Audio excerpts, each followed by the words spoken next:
Friends, hey, it's Carter. This is not the intro to this week's episode. This is a little bonus section because I wanted to tell you a couple things that are going on. And listen, I know a lot of you out there are aspiring, struggling writers, or even seasoned writers who are looking for a little bit more advice. And if you ever kind of feel overwhelmed by that writing advice, just know that you are not alone, because the truth is there is no one way to write a book. Do not let anyone ever tell you that there is just one way, because they are full of shit. Every author, of course, has their own process, their own habits, and their own way of navigating the chaos of a writing life. But that does not mean you can't listen to hear how other people do it, to glean ideas, to see what feels organic to you, to find kind of best practices that maybe you hadn't thought of before. And all of that is the reason why I created the Why I Write online course series that is now up and available from Unbound Writer. So in these courses, I sit down with best-selling authors and conduct deep dive interviews, not just into how they write, but also how they deal with deadlines, how they deal with doubt, promotion, burnout, all the real stuff that makes up a writing career. These aren't polished sound bites or generic tips. They're honest, revealing conversations designed to help you find clarity in your own process. We just today launched the first three classes. They are all self-guided online courses. They last about 90 minutes. Each course comes with video lessons, reflection prompts, and key takeaways that you can apply right away. So I have interviewed Stephen James, I've interviewed Lynn Constantine, and Hank Philip E. Ryan for the first three courses, all best-selling suspense authors, all of which have very different ways of writing and approaching their craft. So each one of these courses is definitely worth listening to, because at the end of it, writing isn't about following someone else's formula. It's about listening to how other people do it and discovering what works for you, and then writing with intention. So check out all my new courses in the How I Write series. In addition to the other courses that we offer online, they're all at unboundwriter.com. All right, now on with today's episode.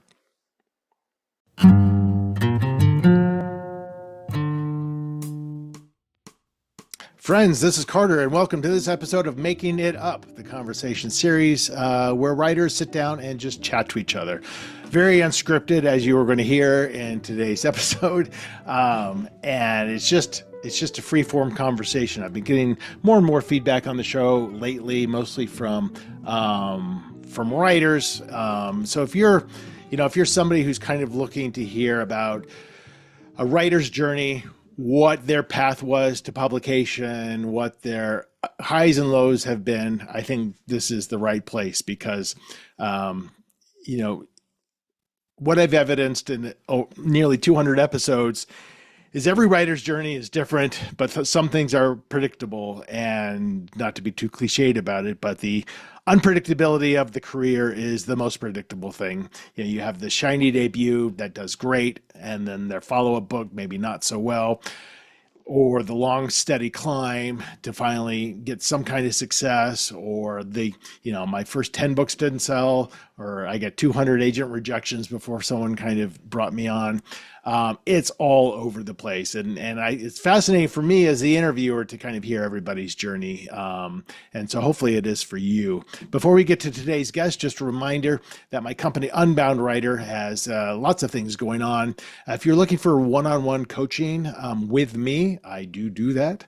And you can go to unboundwriter.com and sign up for a free consultation Zoom meeting with me to tell me kind of what you're looking to achieve, and to maybe see if we're a good fit for each other.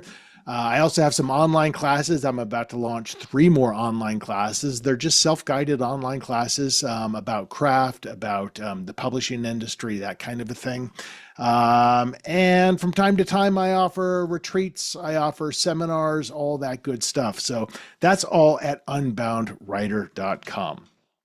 All right, today on the show, I had my friend Joshua Moehling.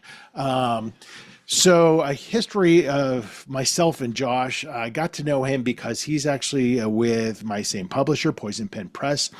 One of his editors is actually my editor, Anna Michaels. So you're going to hear her name referenced throughout this conversation as we talk shop a little bit. But Josh has a really interesting journey from somebody who at a very young age knew with absolute certainty that he wanted to be a writer. Studied English in college, did half of an MFA, but like all of us, had to make money, had to get a real job.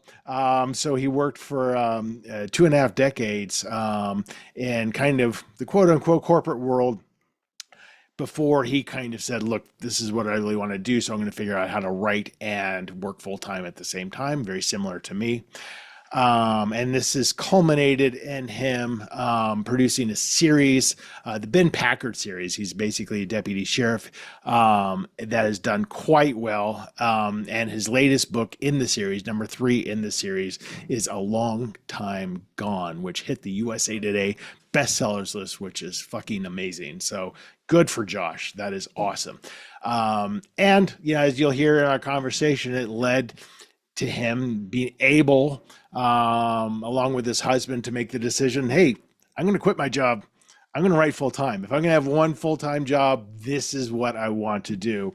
So it's been a long time coming, but it's so great to see somebody who's realized their childhood dream. It doesn't matter what age that finally happens, you did it. And that's, so it's very heartwarming to hear his story. And he's just a good guy. And his books are fantastic and very, very, very popular. So this is my fantastic conversation with Josh Moehling.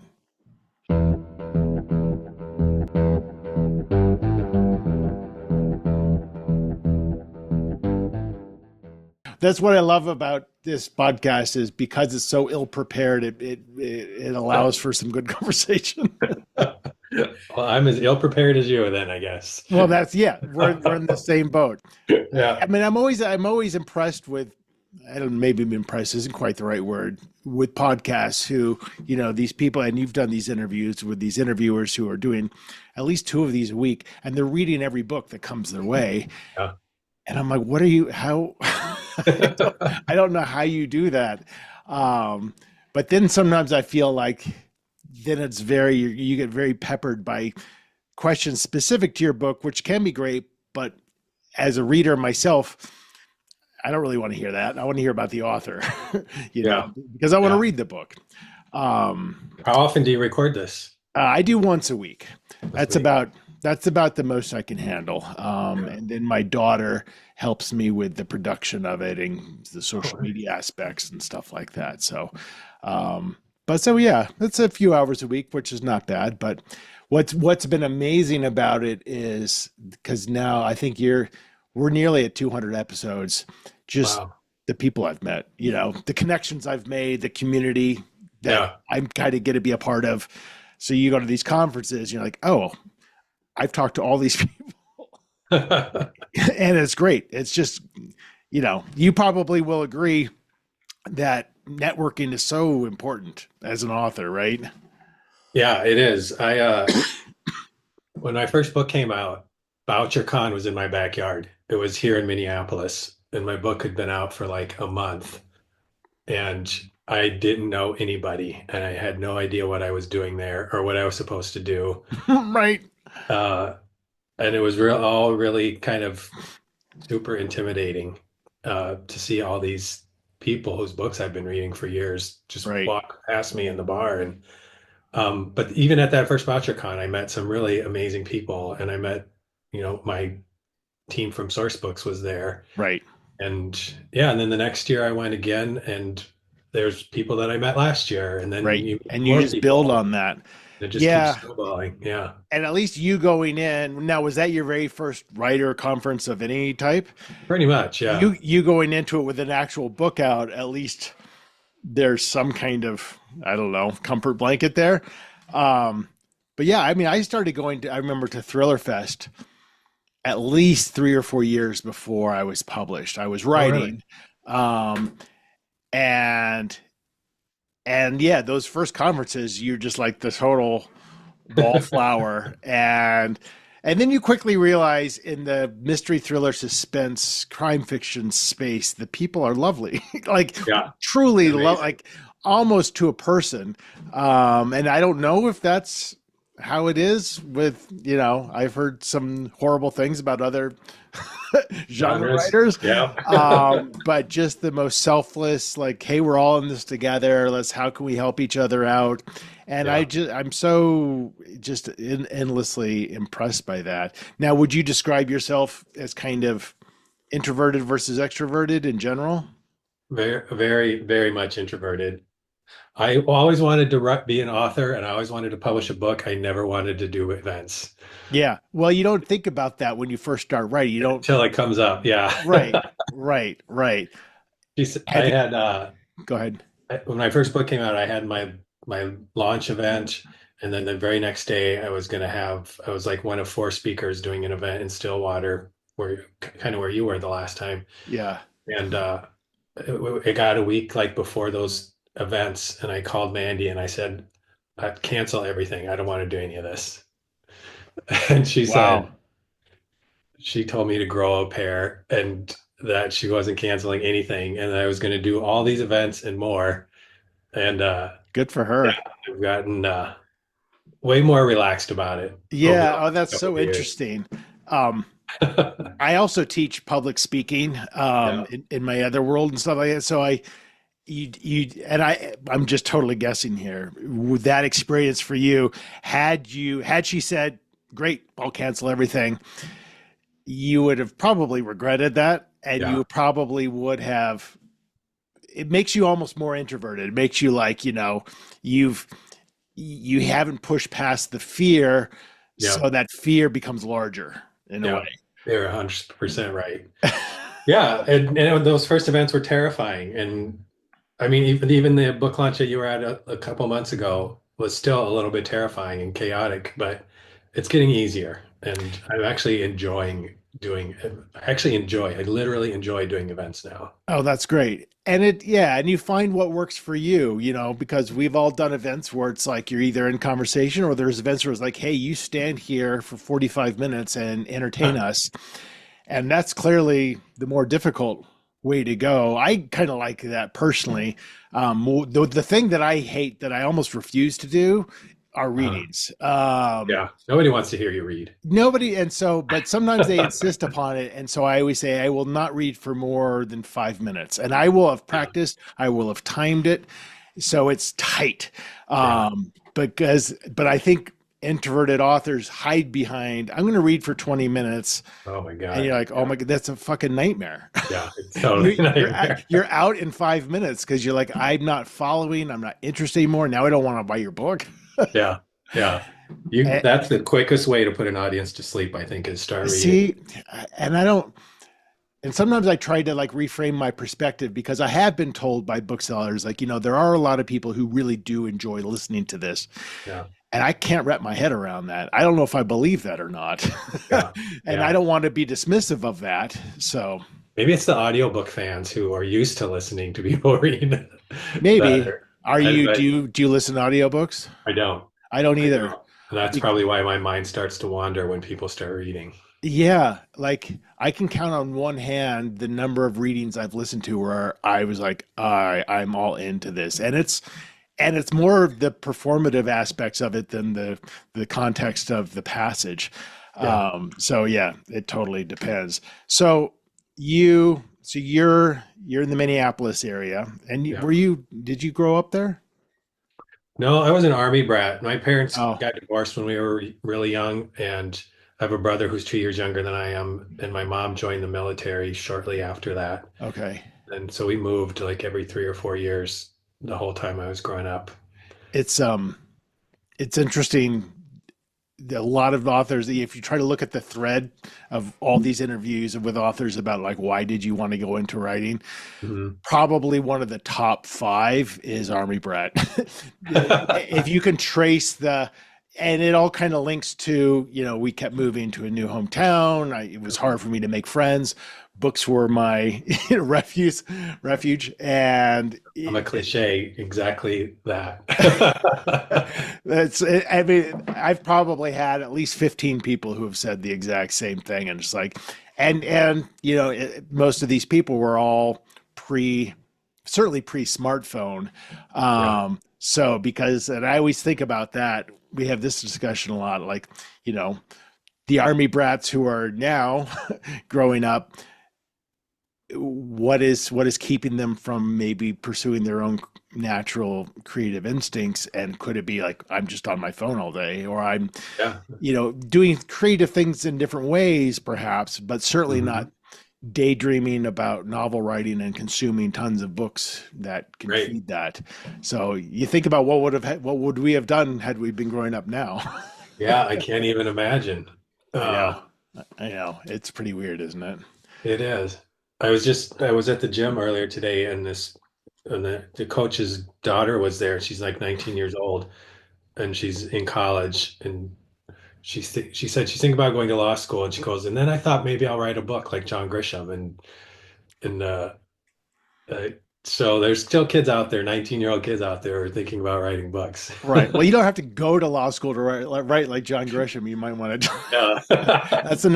That's an expensive endeavor for that goal, but and I love the brashness of it too. Like, yeah, I'll do this first, and then I'll be the next John Grisham, and Yeah, you I know, told her you absolutely should try to do that. yeah, 100%. Um, and I know about you because I've listened to you before, and I've obviously went to your launch event, so I know a little bit of your background. But big reader as a kid, but when like a lot of kids don't even have the context of like authors are real things. Yeah. That it's just books are just there magically somehow. But did you kind of have a sense of a kid, because you said you always wanted to be an author? Like what age does that start from?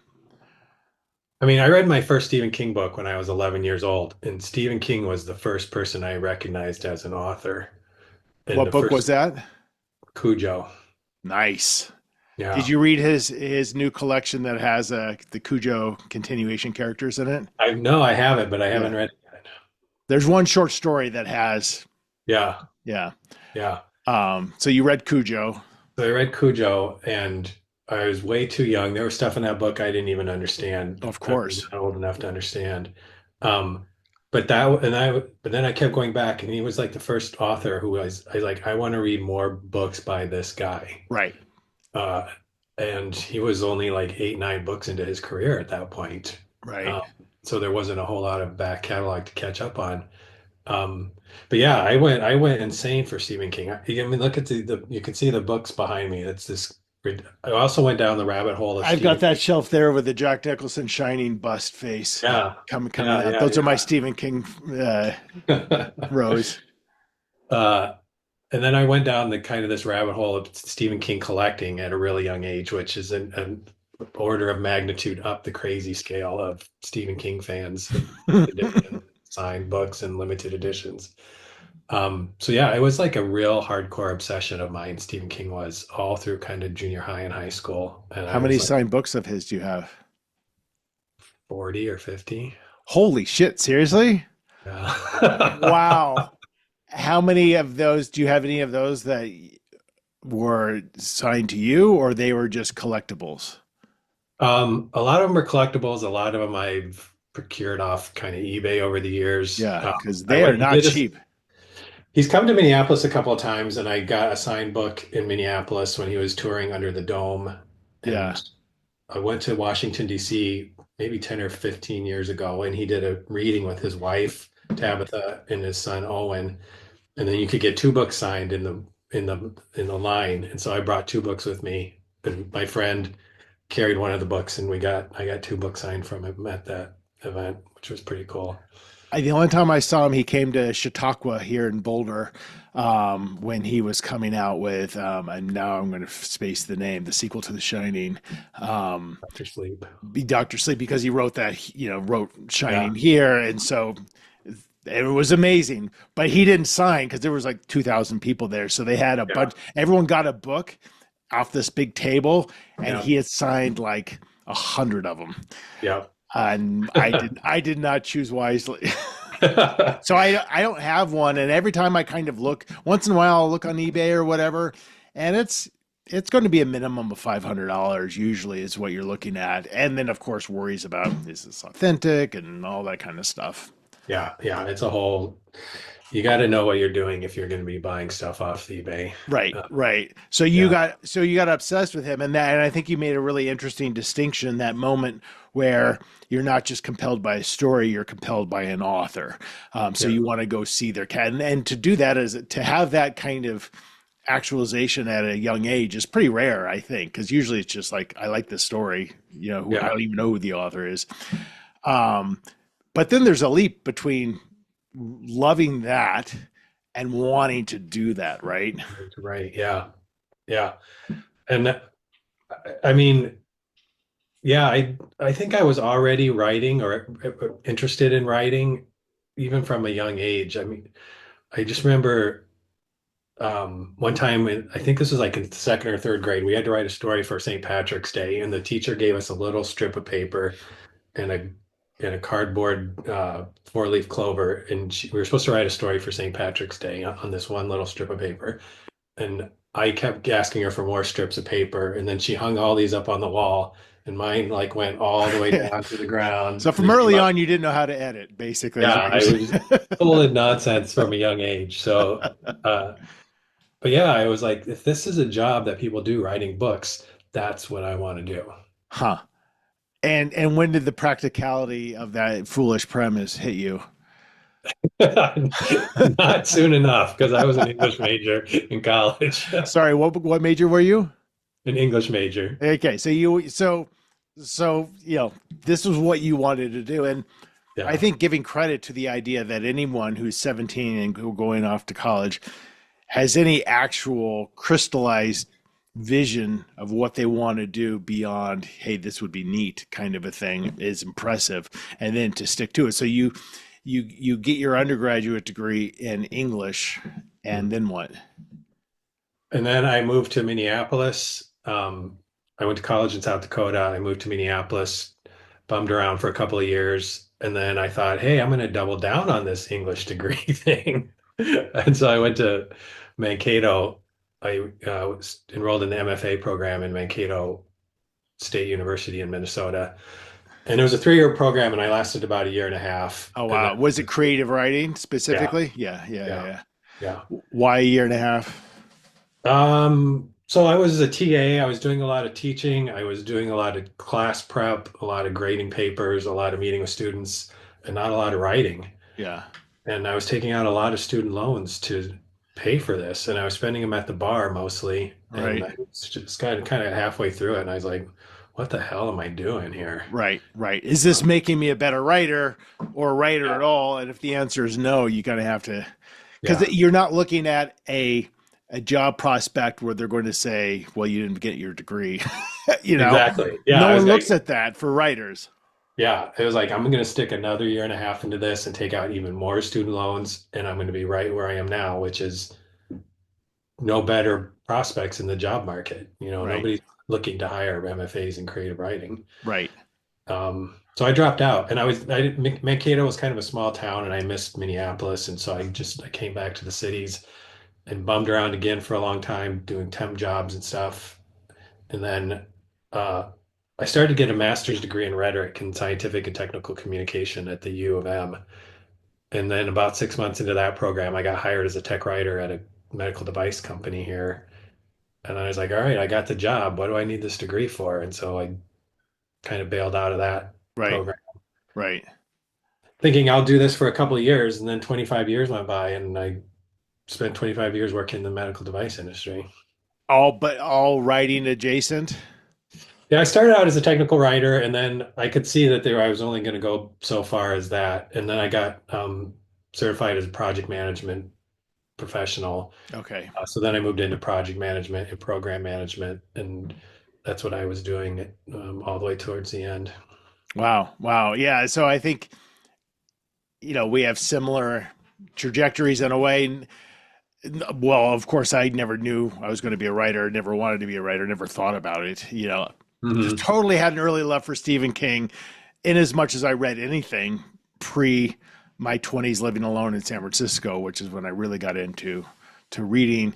But I mean, I have vivid memories of visiting my grandparents as like a 13-year-old, staying there for 2 weeks, and my room was in the basement, this kind of creepy ass basement, and Uh, reading it and yeah. being like, holy fuck, I'm not going to sleep. To it and Pet Cemetery were the two that I read there, and it just destroyed me in the best possible way. Yeah. But yeah, so total corporate job for me for decades, in Yeah. the hospitality industry and consulting. I still actually have my own side gig doing that, my own business with a business partner of mine.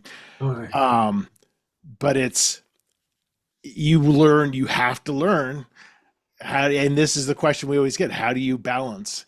Yeah. And it's not terribly hard to do, but it takes focus and commitment and a daily practice. Yeah. And for me, that daily practice is an hour, so it's not a Hmm. lot. So while you were spending these 25 years in kind of the corporate world, what were you doing writing wise? So yeah, I was, I started working as a technical writer, and I think I was probably in my about my mid 30s at that point, and or late 20s, early 30s. And after dropping out of grad school, I didn't write for a really long time, and it was kind of nagging me. I was like, you always had this dream of being an author, you know, doing that requires you to write something. Right. Step one.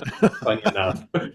Uh, but I was also really intimidated by the idea of writing a novel. It just seemed impossible to me. Like I Yeah. read a bunch of short stories and crap leading up to that, and I just felt like that I didn't have the tools or the training or the stamina to write a novel.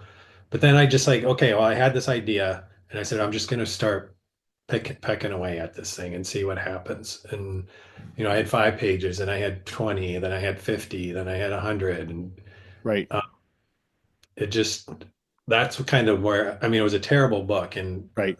I look back at it, but and I the best part of writing that book was realizing that I could write a book. Yeah, I mean that's so great that you're saying this. Most of the listeners to this podcast obviously are writers, and so I get a lot of feedback when people kind of are saying things like what you're saying now, and these realizations of like, okay, look at the job that you're in now, whatever job you're in now. When you first started, you never had a thought like you'd be X at this place, Yeah. and it's not magic, and it's not necessarily innate brilliance or I think there is some innate talent that certainly helps, Mhm. but it's just the consistency. And you just said it, pecking away at it, and it's going to be terrible for, my first three books didn't sell. I got an agent with my first one, fortunately, but they didn't sell, and they probably shouldn't have sold. Yeah. And people say like, "Oh, don't you regret that?" I'm like, "No, because I couldn't write the fourth one unless I wrote those first three." Right. You Yeah. need all that, right? Yeah. That's got to be so hard. I heard you tell that story before, and I was thinking about, I mean, I wrote two terrible books before I wrote the book that got me an agent. And I think about how hard it would have been to carry on to write a book that was good enough to get an agent and then not sell it and do that 3 times and still carry on. Whereas when you're doing it by yourself and nobody cares what you're writing, it feels, I mean, if you're really passionate about it, it's easy to carry on and keep doing that work. Right. Uh, Yeah. The passion, you have to have the passion. I think when you do have an agent though, and you don't know what you're doing, and for me, it became this massive fear. Like I remember having this and it's the same agent I'm with today, 20 years later. I remember having this thought, oh my God, like if this book doesn't sell, I don't have anything. Like she's just going yeah. to dump me because why wouldn't she? Like, you know, because I didn't know how any of it worked. So out Right. of fear, I wrote that second book. And then it became kind of a game, a little bit of like, okay, you look at all these rejection letters, look at what everyone's saying, and you know, and have that kind of spiteful attitude, like, of course I can do this. I just have to be Hmm. willing to learn, Yeah. and be very, you know, I think it's great to be very humble as a writer because that opens your mind and lets you see like, oh, okay, I see what you're saying. I couldn't see that when I was writing it. And then also figuring out who to listen to. That's the other problem because you'll get a lot of different opinions. Were you ever Yeah. in critique groups or anything like that? Oh yeah. I took when I was writing that first book, I took a class at the Loft, which is a big writing center that we have here in Minneapolis, and ended up in a critique group out of that, and was in a couple different critique groups over the years. Yeah, Um, and yeah, that's probably the most valuable thing that I did for myself was tap into that writing community and meet other authors who are kind of had the same goals that I did right. and learn how to give criticism and receive criticism. Totally. It's It's an valuable. art form. Yeah. I mean, just even identifying yourself as the ability to critique someone's work. Yeah, I feel like when I first started, I was terrible at it. I'm like, Yeah. I don't know, I just didn't like it or whatever. Um, and then, but yeah, and then that art of learning who to listen to, Hmm. because if you listen to everybody, you're going to have a mess. Yeah. But then those couple voices that something just resonates. You're like, it's almost like it's your subconscious talking to you that you didn't quite see. And those are the voices, you'll know them when you hear them. Yeah. And those are the ones you really start to listen to. And like, yes, that's exactly what I was thinking. I just didn't see it for myself. Yeah. And it's not the people who tell you what you want to hear. It's the people who tell you what you need to hear. Right. And they're not telling you how to do it. They're not Yep. telling you, you should really do this instead. They're saying this doesn't work because Yep. the father feels disconnected. And I Yep. don't think that's so just those bigger picture things. Yep. Yeah. And I recently kind of stopped participating in my critique group that I've been going to for about 20 years, just because I kind of got to the point where now I've become much more private about what I write. Mhm.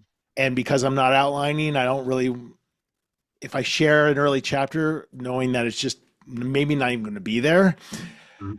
I started getting less use Yeah. out of it. So it's a little bit harder now It because changes. So, yeah. what is your I met my friend process? Gretchen in the last time I took that class, and we've kind of been on parallel career paths since then. She got an agent and got a book out, and then I got an agent and a book out.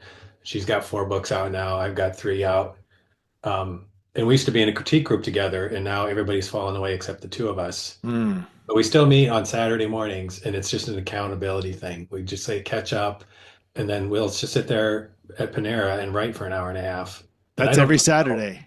Yeah, That's most amazing. Well, when yeah, their but schedules that's align. your But standing kind of commitment. there's That's a handling kind of uh, commitment, and yeah. And I don't show her what I'm writing anymore. A lot of times, I'll show her the first draft when the book is done. yeah, But when we first met, it was like chapter by chapter, and here's my thoughts on this. And I don't really want that or need that at right, this. So it right. changes what you want from that group over time. Yeah, and it changed for me. It changes book to book. Like some books, what's on submission with Anna right now. Like I looked back once on it, like halfway through. I hadn't outlined it, so but I looked back just to remember stuff, and then I finished it. Mhm. Never told my agent what I was working on. Never told my partner what I was working on. I'm like, this is the story, and it just comes out of me. And for better or for worse. And there's Yeah. a little bit of that fear if you tell somebody about it and you don't get that reaction that you Yeah. want, then. But then there's other stories where I'm like, yeah, I think I have a pretty good idea, but it also doesn't feel totally right. So I might Mhm. mention it to my agent and just and because I do want that reaction when you're Yeah. just not quite as certain. So it depends, but you're constantly in this state of vulnerability, right?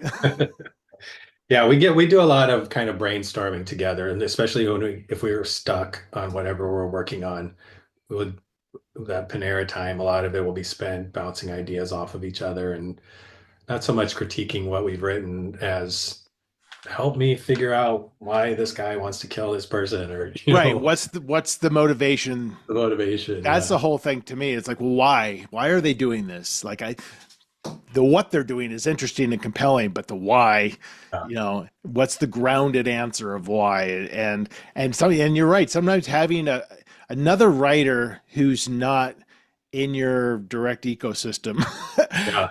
is great because you're just tapping into that creative intellectualism that you share, but there's no bias. It's just, Yeah. Yeah. you know, Yeah. Gretchen writes humorous family dramas, so and nobody ever gets killed in her books. So oh, we're very complementary. We are write totally different things, but also very complementary in working together. right.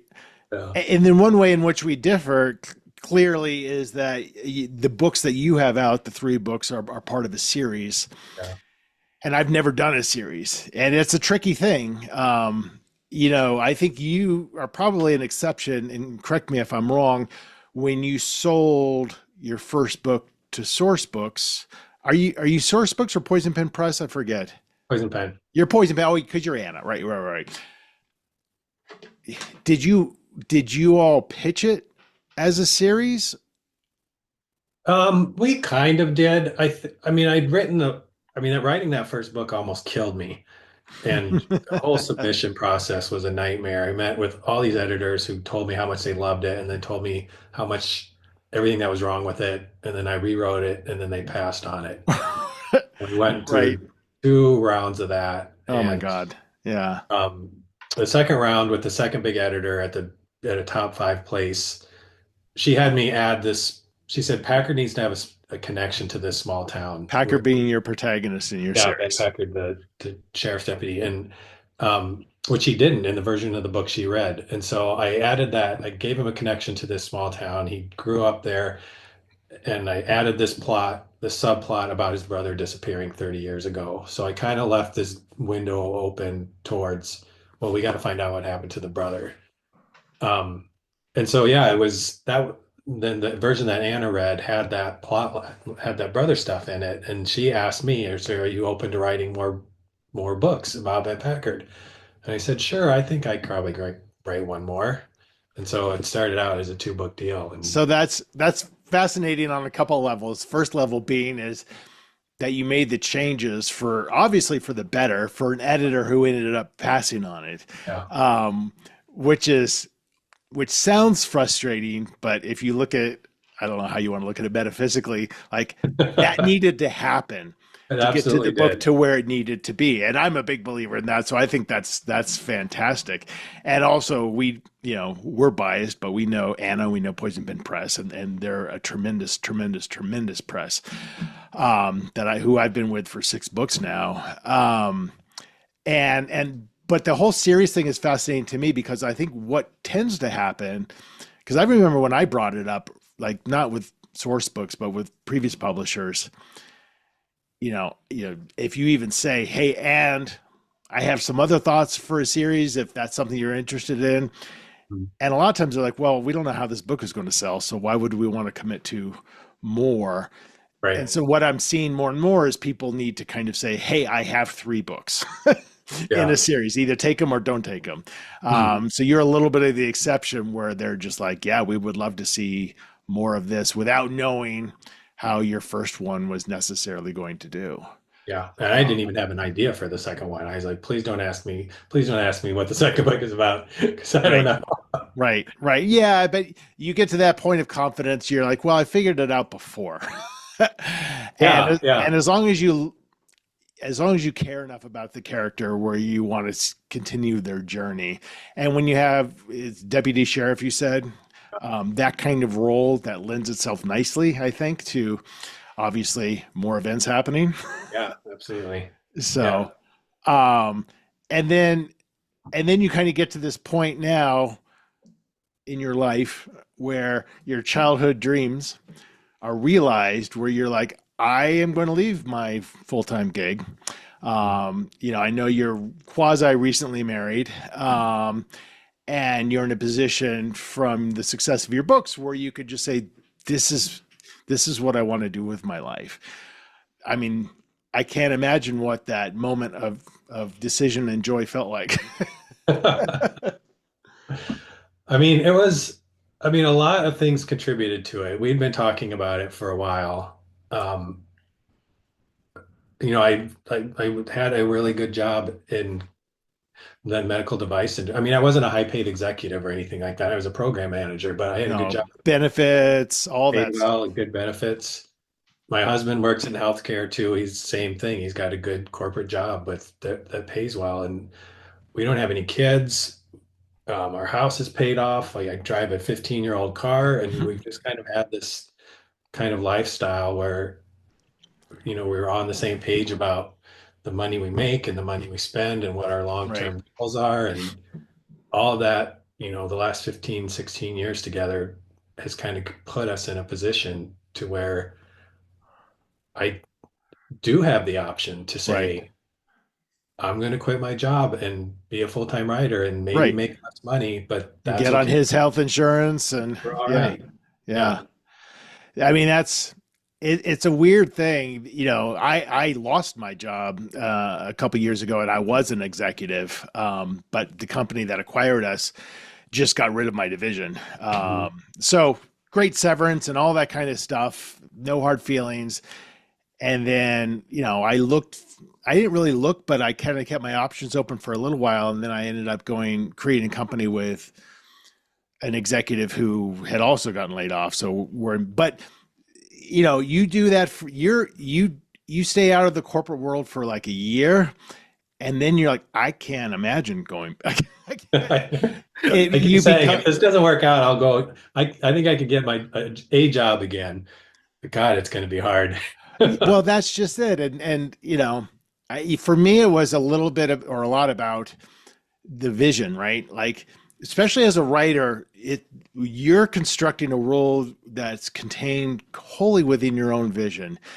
You work for a corporate environment, and you might love the people, you might love the day to day, but typically, speaking for myself, the vision of the company, I mean, I wasn't against it, but I didn't really give a shit. Yeah, It didn't move me. yeah, Um, and then you start thinking like, why am I working so hard for another person's idea? yeah, yeah. And the answer is clearly money, which is totally a fine answer. But once you stop doing that for a little while, it's hard to go back. Obviously, the other side of that is like, I'm hustling. I'm hustling my Right. ass off Yeah. between writing, coaching, retreats, and then my other hospitality gig. But it's exciting, even Mhm. though I'm making less money and working harder than I ever have. Yeah. Yeah. I feel very fortunate that we are in the position to make this decision. Um, but yeah, we got to the point where I had two full-time jobs really. And I know people write books under much more duress than I've had to. They've got kids, they've got parents they're taking care of or whatever. But it all just kind of came to a head. And then I got a nice contract from Source Books for three more books. And I was like, this is what I want to do. I think I've established a certain amount of credibility here. I'm selling books, and I just want I want one full-time job, and I want it to be this. Right. And Yeah. Yeah. It's decided. so how many hours a day do you spend actively writing or editing or working on your work in progress? Yeah, so I'm editing. I just got my edits back from Jenna last week, and so I'm editing book four right now. Oh, And you're not with Anna for this one?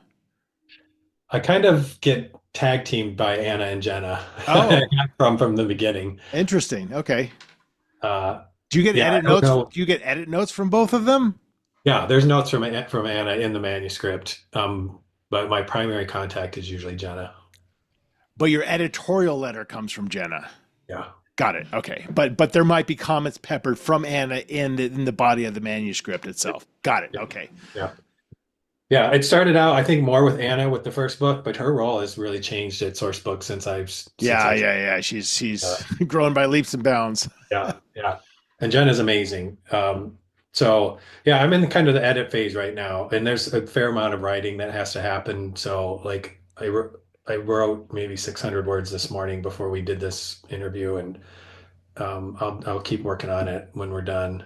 Okay. Um, but yeah, it's a couple hours in the morning, and then I usually go to the gym, and then a couple hours in the afternoon, and That's a decent amount.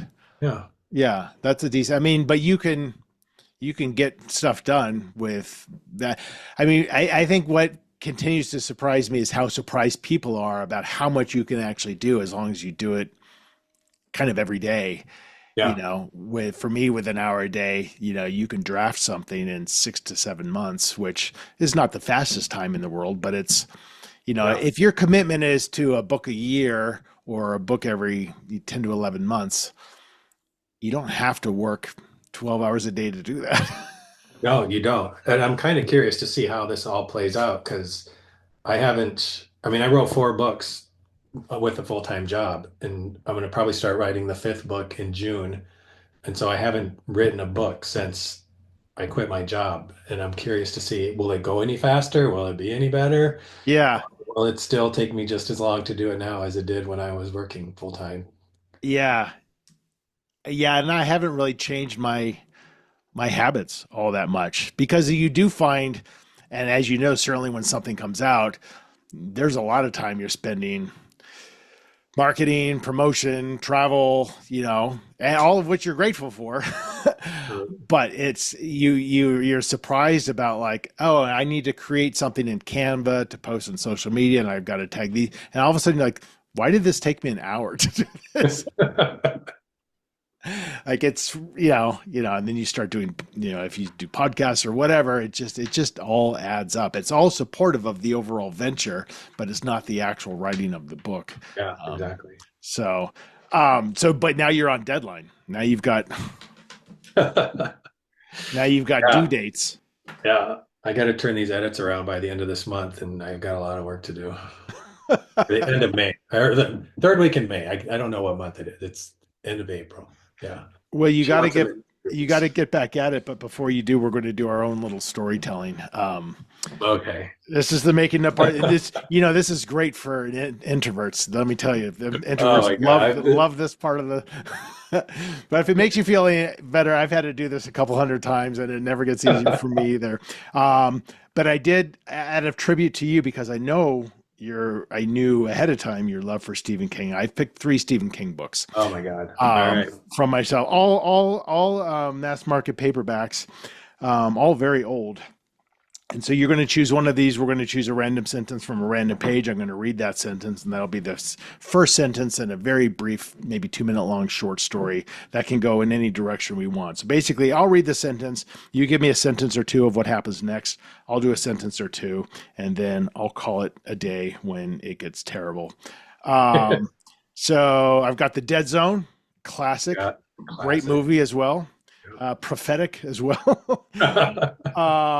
Pet Cemetery, and Insomnia. Mm. So, what is your favorite of those? Let's go with Pet Cemetery. Okay, good old Gage. Yeah. Um, Give me a page between 1 and 410. 99. Okay, so I'm going to quickly scan page 99 and see what we have going on here. There's a lot going on. All right, I'm going to read this, and you do whatever you want with it. He reached solid ground without incident and dusted crumpled bits of bark off his hands.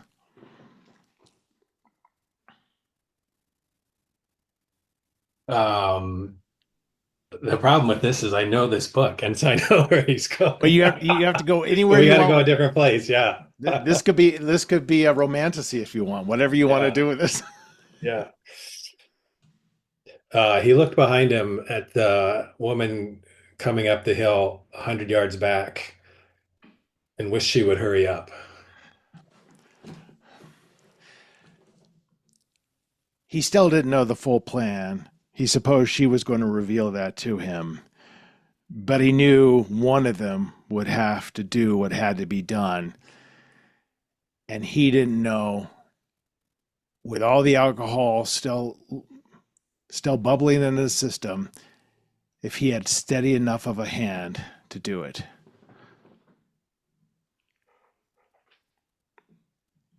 He waited for her, and then together they continued climbing until they came to an overlook with a steep drop below. He was relieved to see what they had paid so much money for had already been handled. The man was already waiting there at the edge of the cliff, nicely packaged for them. Bungee cords wrapped tightly around his body, gag in his mouth, and a look of resignation in his eyes that he had only seen one time before.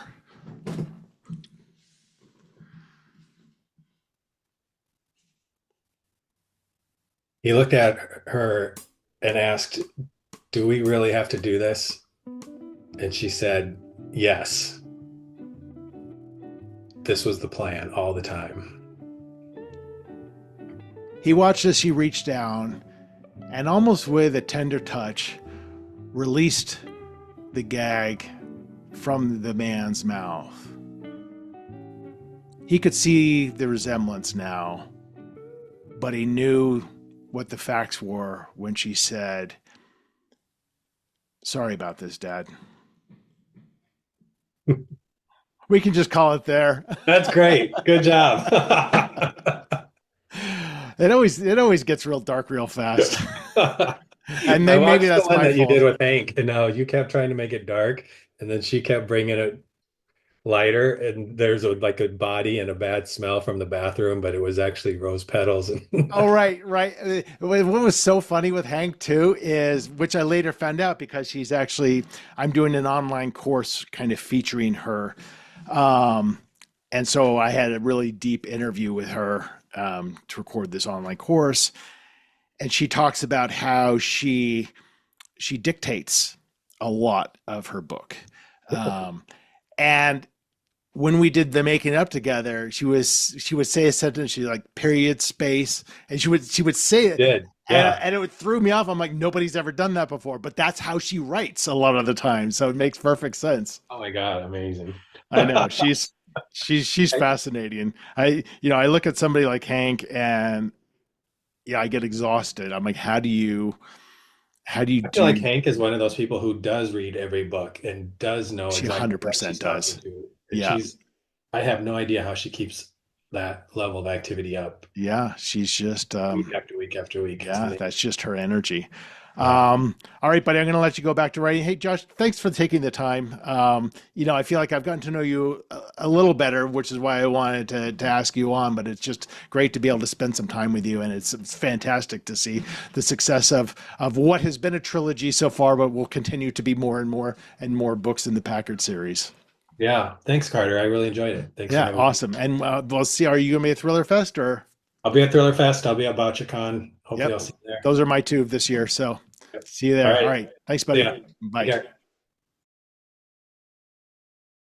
So that is it. That is my conversation with Joshua Moehling. That was a great making it up. It was dark. There was like patricide about to go down on the edge of a cliff, and that's kind of cool. So his new book is Long Time Gone. It's his third book in his Ben Packard series. Please go learn all you want to learn about Josh at his website, joshuamoehling.com. That's MOEHLING.